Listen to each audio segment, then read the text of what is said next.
And so defining a bathtub is different than the person inside of the bathtub is the main takeaway. If we're describing the skin of an invisible giant, it's really easy to define the entire landscaping environment of which the invisible giant is in. But then it's entirely different if the invisible giant has left trace elements in you, meaning it's knocked you up. And so then there's an entire victimhood of which is an agenda that can be utilized to make you the problem versus the whole world the problem. And then the interplay between the two is something that's a main pinnacle that could be utilized for good or bad. One of which we could start by understanding its outskirts or its layers that make up its makeup. The exterior, your epidermis, that's great, but on a virus, it's got more spikes on it, and you can look at that as just like bristles, like on a tomato plant would be bristles, but of what type of the makeup is a bristle on would be a protein, but with that protein would be of a different characteristic if it's all in one. Now you've got like a makeup of what would be the makeup of an invisible giant's hair would be protein if it were all one, but the importance of that is that in an embodiment it's different because outside of a body it could be looming. And so you might say in the argument that the bristles is the entire world.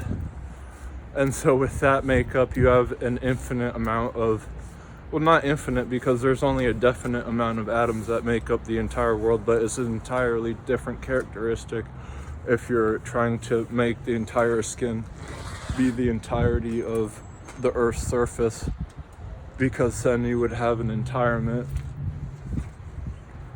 of a swamp. That would be the hardest problem, like in the entire world, would be trying to find the difference of the bristles of the entire Earth's surface versus outside of the body and inside of the body, and they can be interchangeable because they're very similar. And if you didn't follow all of that, that's totally fine. This is Boltzmann, his entropy equation. He wrote it on his tombstone. He took it with him because no one would be able to figure that out even in today. And even in today, understanding that is the exact thing what a virus is using at best to make it be at length a disruptor instead of water. If your cells were a bathtub of water and it was a different temperature and a red ink, pouring the two together is an embodiment as an invisible giant. So on equal playing ground, if everyone was a model citizen and went to church, that would be terrible if everyone was the exact same but had infinite amount of faith. I think that would be one way of weeding out who's dangerous to society, when as a threat can be called anyone with a runny nose. When nowadays, the compensation of what we described earlier of something being invasive, such as ripping a cell apart and making it itself, is somewhat of a culture in the rape of Nanking. That's a perfect archetype for explaining the V word, which I don't really like even saying, but I mean, if they say it on TV, can I say it in the public streets? I suppose so. Virus. So what a virus would be doing is making everyone the same if everyone has the same family of it. When nowadays in 2022 we're battling the Corona family, and looking at that and identifying it is just like square one when we're trying to aim for a carousel And then the carousel could be utilized as an entropy bin. A bin of entropy is like a bathtub, and then you pour in a water that is different temperature.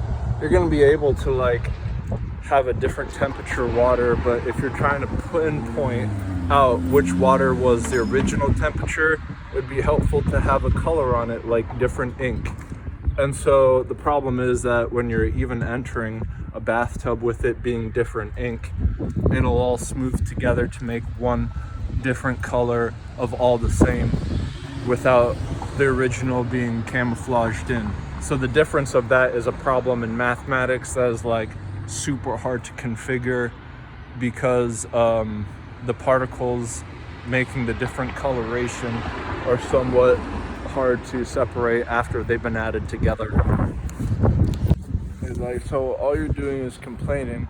What do you think you're going to do about changing an industrial complex of a medical industry, buddy?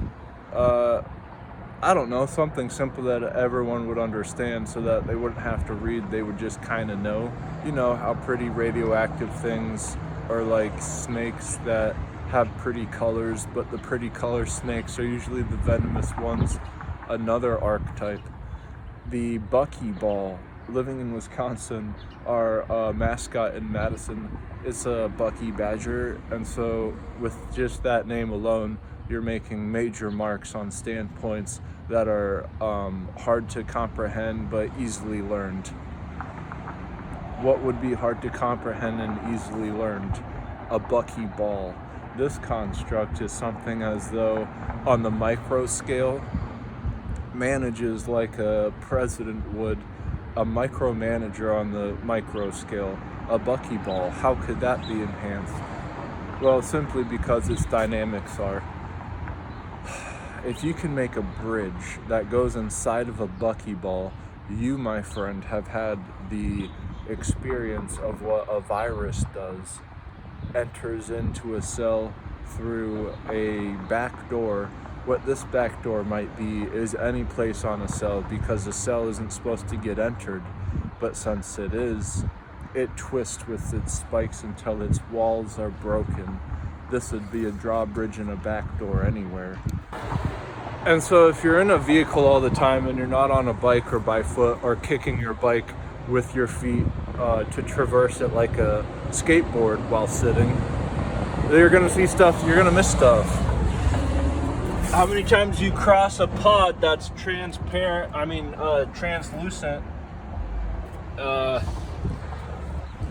don't touch something like that because it looks radioactive. Something that is radioactive is gonna look pretty, kind of like a laser light, a lamp that is a purple one that mosquitoes go to get zapped. That's something that's a characteristic of radioactive.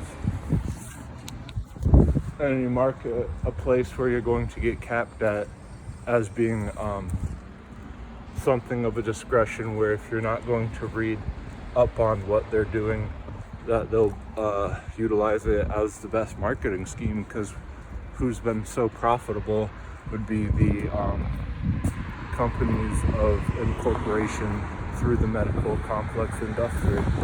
So when you're trashing on a system, it can look invasive because you're brought up to thought to believe that things are supposed to like be for the betterment, but in limited resourcing and people who are super rich, they look at like a system such as a hospital as a place to make money instead of a place to not be scared of going to get capped at. Or the things in life that can go top heavy and then capsize. I have a spoke that has a bearing inside of it. The bearings inside of it, I think, have gone cross thread because it doesn't catch the chain link belt. I'm about to show you is doing a 360 on itself because I keep pedaling with my feet and then I keep pressing the pedal down to compensate not being pushing down on the ground with one leg and having the other hiked up.